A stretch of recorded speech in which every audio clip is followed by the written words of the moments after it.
আসসালামু আলাইকুম রহমতুল্লাহ। এই ঘরে পাখি রয়েছে আমার নিজের পাখিটাই, অথচ অন্যের পাখির দিকে খেয়াল করে নিজের পাখির দিকে অনেক সময় খেয়াল করা হয় না। এই পাখিগুলো নতুনভাবে প্যারেন্টস করেছি আমি, অন্য ঘরে প্যারেন্টস রয়েছে, কিন্তু এই ঘরের পাখি একবার নতুন নিউ পাখি, পূর্ণাঙ্গ ডিমে আসার কথা, অথচ ডিম পূর্ণাঙ্গ নেই, অর্ধেকও ডিম নেই, কমে যাচ্ছে, বাড়তেছে না। এর কারণ আছে, এগুলো আমি আসতে পারি না, অসুস্থতার কারণে এই সমস্যাটা হয়েছে।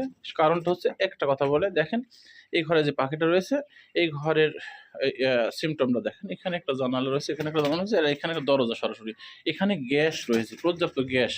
গ্যাসের কারণে পাখি ডিমে দ্রুত আসতে পারে না, অস্বস্তিতে ভোগে, যার কারণে এখানে আমি আজকে নেট দেব। ইনশাল্লাহ নেট দেওয়ার পরে গ্যাসগুলো পরিপূর্ণভাবে বের করে দিলেই এই পাখি পূর্ণাঙ্গ ডিমে আসবে। তারপরেও অন্যান্য সমস্যা হালকা পাতলা আছে, ওটা আমি জানাবো। তবে মেন যে সমস্যা গ্যাস হয়েছে, গ্যাসটা বের হওয়ার কোনো রাস্তা নেই, এখানে সরাসরি দরজা মারানো থাকে, যার জন্য এই সমস্যাটা। এটা ঠিক হয়ে যাবে। যে আজকে আমি আসলাম, দেখলাম, ঠিক করবো। আসসালামু আলাইকুম।